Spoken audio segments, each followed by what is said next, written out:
Hello and welcome to my fort test build. Well, this walkthrough is going to show you this fort that I'm designing. Unfortunately, the previous two tests that I did were both a 9 and 12 gigabyte video, so I'm going to be rushing through things a little bit. This doorway is actually supposed to be more of an arch. I could not depict that in this game very well. You'll find that there are quite a few things that I couldn't depict very well in this game. However, this is still significantly much easier to depict than anything else that I have used to try to depict it. These are supposed to be arrow slits, not little notches in the wall, so they should be about 1.5 feet tall, starting at 2 foot. They should be really narrow and have a 90-degree slope in order to be, or not 90-degree, 45-degree slope in, so that there is a nice field of fire from them. This green carpet area is supposed to denote where the door is actually supposed to be. This is a 10-foot wide by 15-foot tall opening. It would be fully completely covered by that door, with the exception of right at the top edge, which would be actually a cross piece, a solid cross piece that would match up with the door and appear very similar to the door, so that it would look like it's part of the door, but it would not actuate as the doors would. The walls themselves are 1 foot thick. They can be thickened to 2 foot if I so desire at a later date, or they can remain at 1 foot thick, and this can turn into the keep of a nice big castle. The torches here and up there are not supposed to actually be there. They are just there to make it easier to show you what is visible in this fort via the eyes of a dwarf. Since dwarfs all have dark vision, they would not need any sort of light source. So there are no torches in this entire fort, with the exception of guest quarters, which are all on the second floor. This gatehouse has 2 doors, front and back.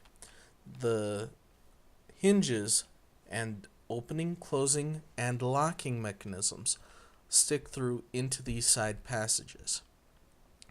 There will be control of the front door from one side and the back door from the other side. There will be a mechanism connecting both the right and left side doors so that they can swing outward. That will actually connect them up there via a couple of nice big gears, so that they will swing at the same time, open, from only one side actuating and controlling things. There will be doors anywhere that you see these carpeting. That is actually where there will be a door fabricated. Over here on this side, there is a full-on forge, refinery, and smithy. It has a smelter, has fire pit, has an anvil, has a quenching vat, has storage area. This can actually be turned into a shop later on when it's possible to do so, because there would be sufficient trade or whatnot going on here. As is, this is just a general forge area. On this side is a non-specified shop area. There is nothing specific that would be here. This has a storage area that could or maybe not have a door. There is none that is going to be built initially with the building of the fort, but this is just a general shop area. This is the entryway to the tower. It is representative of all four of the towers. It is just slightly different in that I forgot to put one block width of the stairs. Down here is a storage area for the general whatevers are needed upstairs, like say the arrows or the bolts for the ballistas, the arrows for the archers. For the rear two towers, they would have mangonels instead of ballista. This would also be a storage area for their rocks, which are their projectiles. This stairway up here is appropriate, whereas this stuff down here is not. So this is what it actually would be approximating. And as you can see, no windows, no lights, not needed. Up here, this would actually have a pulley system and a sort of a dumbwaiter sort of system to lift the large amounts of ammunition for stuff like the mangonels and the ballistas, as well as any large things that are desired to be lifted, such as the oil for the boiling oil vats, which I am going to get to shortly. Up here is the top of the tower, and this is the reserved area, or the area that I reserved. It's not quite big enough. It's supposed to be 1 foot wider, but it's kind of hard to depict it appropriately with the way that the game portrays these fencings. So this is actually supposed to be a 5 foot by 5 foot square, reserved specifically for the siege weapons that get mounted up here. The walls on the top of the tower are 1 foot shorter, comparable to the top of the walk area. So the surface that you actually walk on is actually closer to the top of the wall of these towers. These towers are 40 foot tall. They only have 1 foot deep crenellations because this is not primarily designed as a location for archers. This is a reserve location for archers. This is emergency only. This is primarily just to house the ballista and mangonels in the back. The back two towers have mangonels, front two have ballistas. Now, down here we have the full-on walkway with a wall.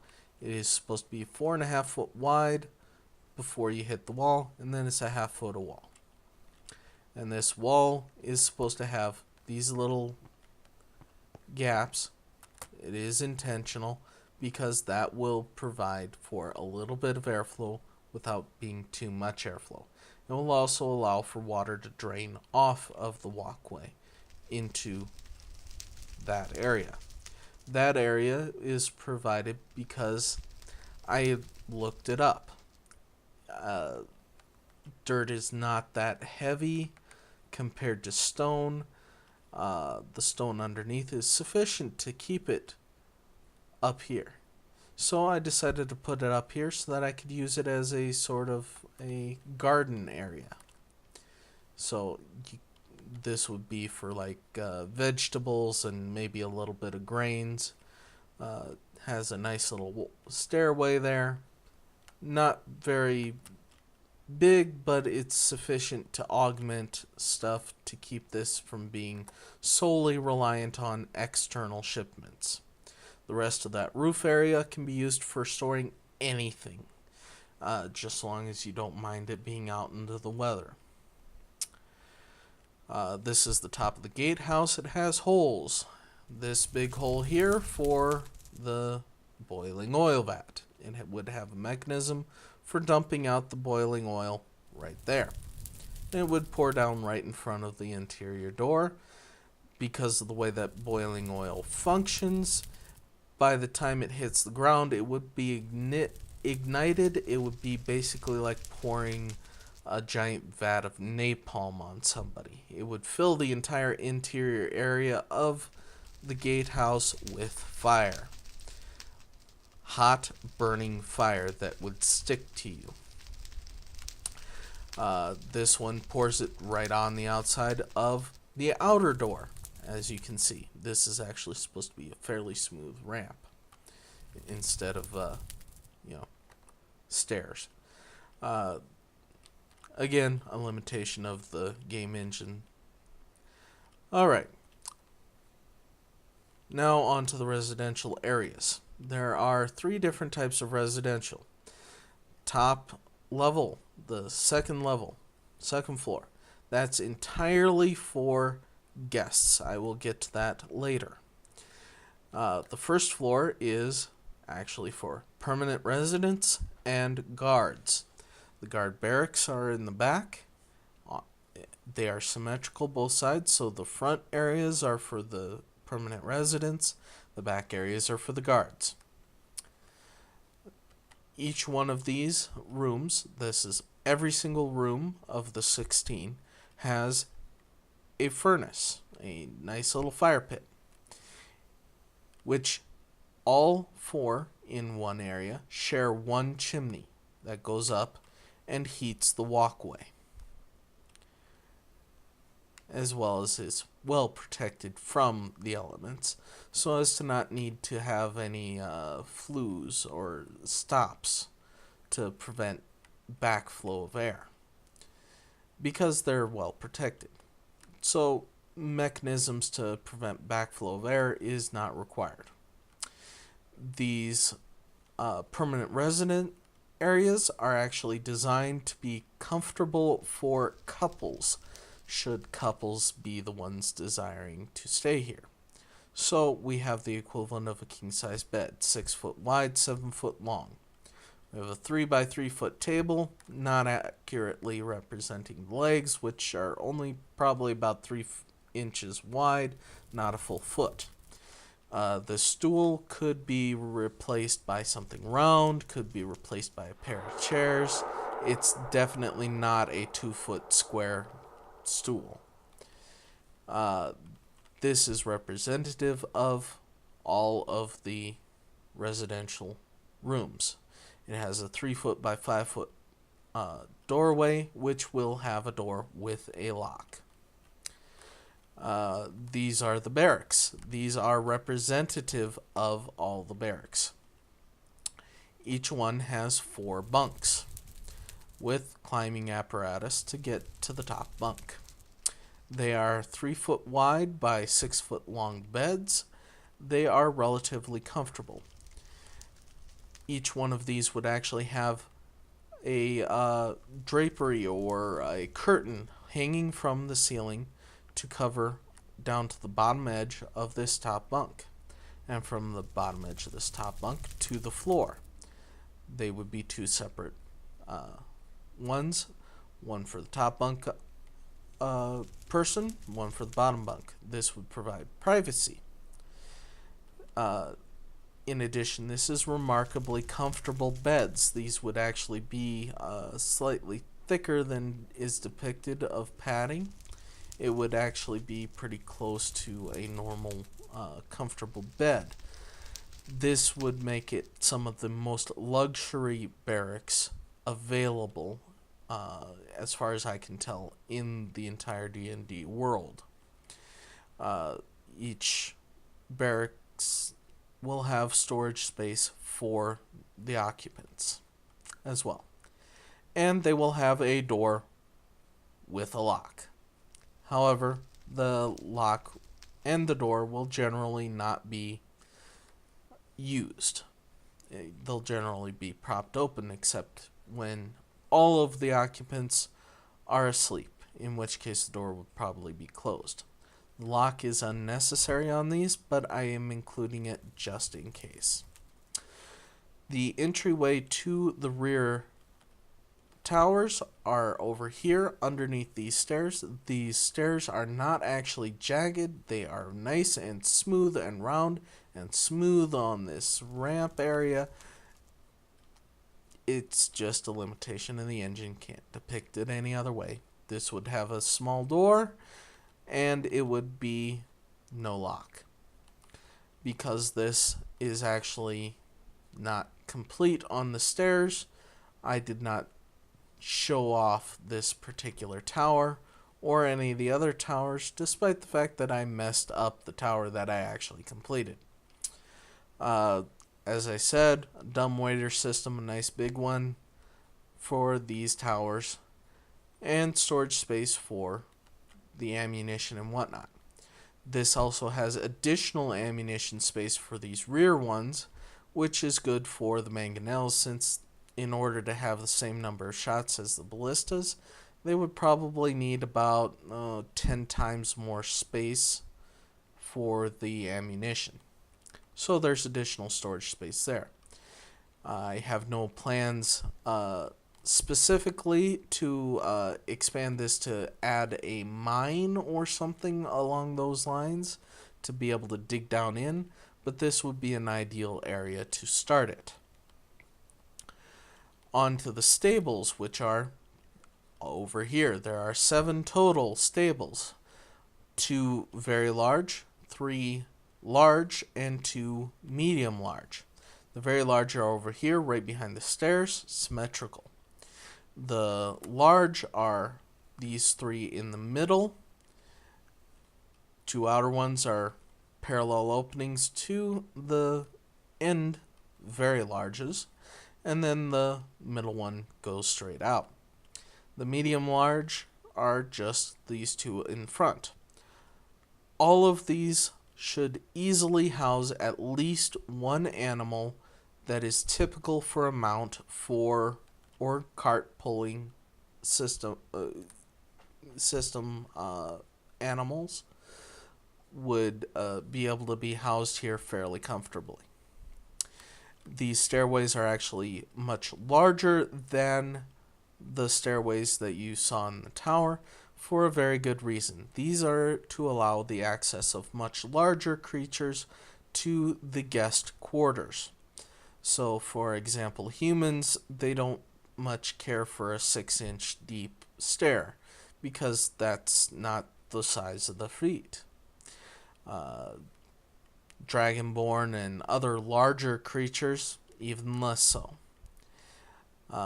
So I went for a 1 foot thick stair to make it more comfortable for the larger creatures. This wall is actually not accurately depicted. It should be all the way out to the edge, slightly overhanging this gap, so that it is an even spacing between both sides at 4 3/4 foot walkway. Now, it should also extend down all the way down to there and all the way down to where it starts this curve down here. However, it would not extend to this area because this area is being used as an actual support area, as actual supports, much like those. I did not finish the rounding area. That should actually be rounded all the way along this edge as well. So that's what that is. This is a support area. So with that arch, it's actually in the extended support much further out into here than just the tower actually is protruding. This wall here is accurately depicted with the ventilation holes. This is actually pretty close to exactly what I want, except I want this entire wall to be scooted out an extra couple of inches to match up with the edge of the floor, giving a full 4.5 foot wide walk area. This is the storage area. Just general storage, whatever you want to place here. There's nothing specific, no reserves. Alright. It would have no torches here. This is just to depict what it would look like for a dwarf.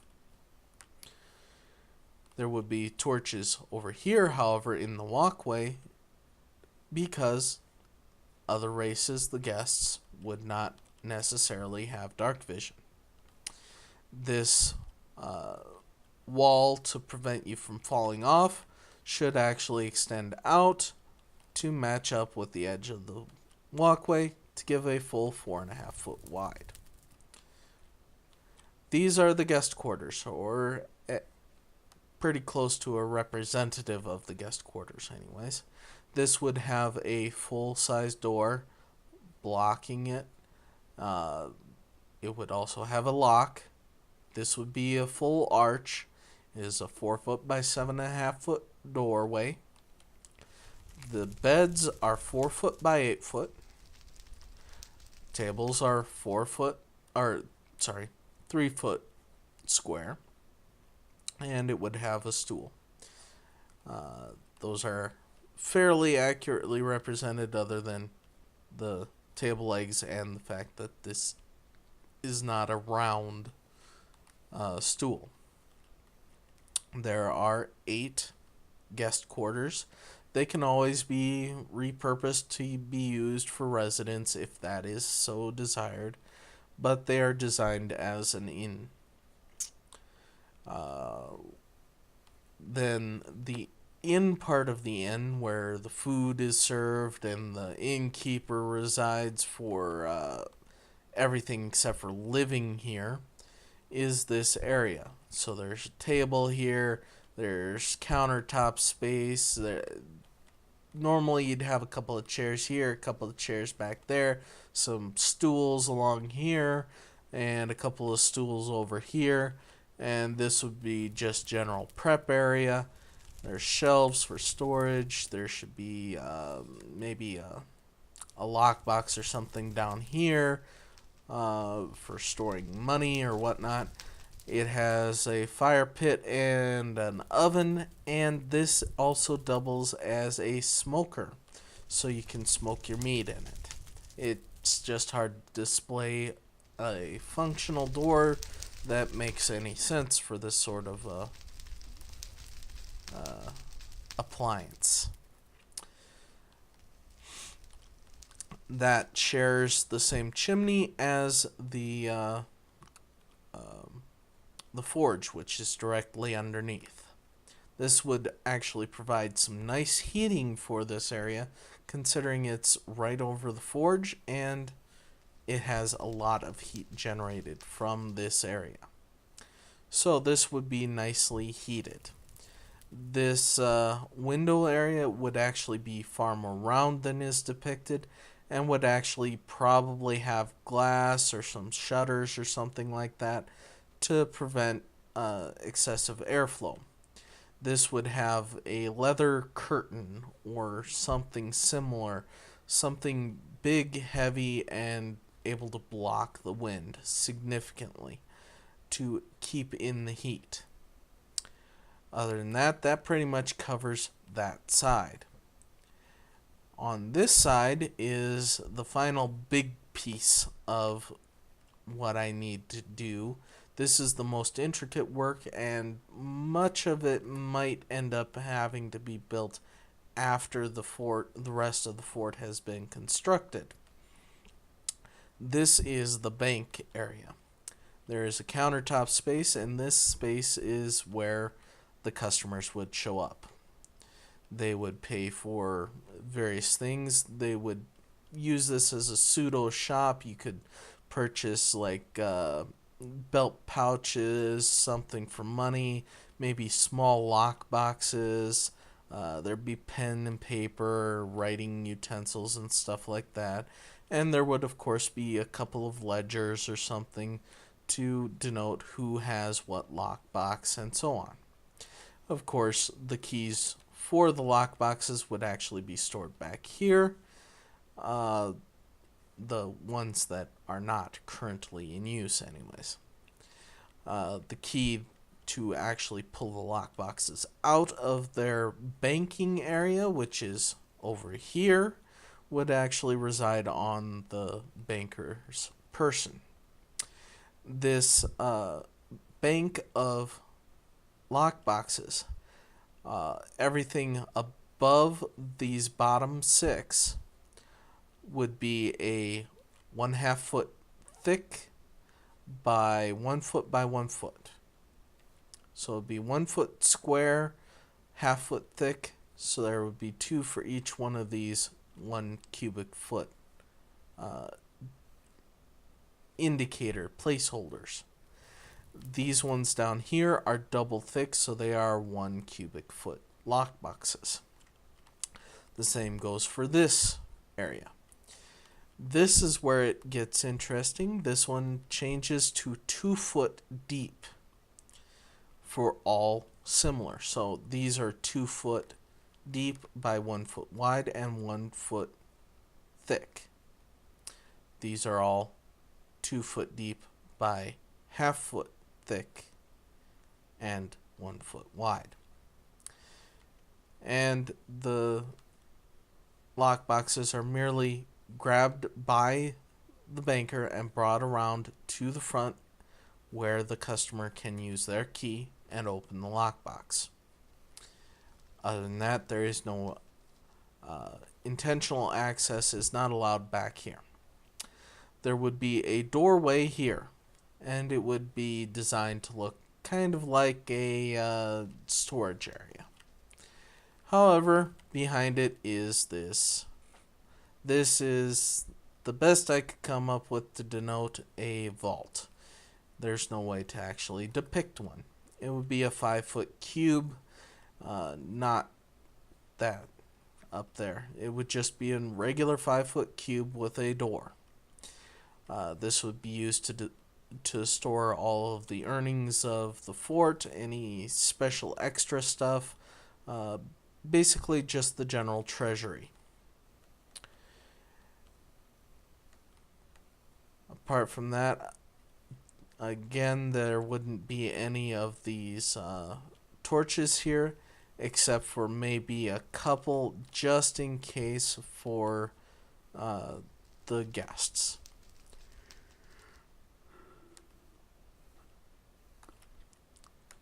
Pretty much the only area that would accumulate snow being that central area,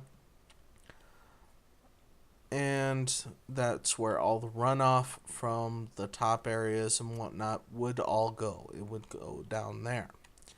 So there's no way of depicting it, but I actually would be, during the process of laying the foundation, which this is essentially the foundation, would actually have small notches in it that would allow for the water to flow outwards from there to the outer edges of the castle. At the very outer edges, it would actually drop into a larger area, about 2 foot deep, sort of a vat area, about where the doorway is. And on the outer edges, on the corners, there would be an outflow nozzle underground flowing out into the dirt and whatnot. And it would act sort of like a septic system. It would spread out a little ways before the tube stops.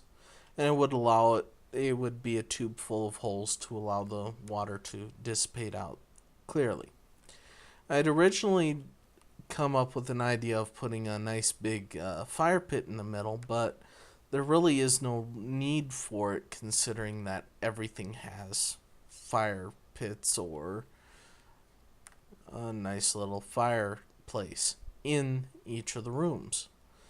And pretty much everywhere that would need it has it. So I have left this empty. Eventually I might change this to have some sort of covering in this area, something like additional housing, something along those lines, but I have not set anything in motion for that yet. I have just simply completed this. Um, as far as I can tell, that should be about it. I think I mentioned just how nicely that will heat up these walkways, having the uh, smokestacks come all the way up right to the edge, but not all the way.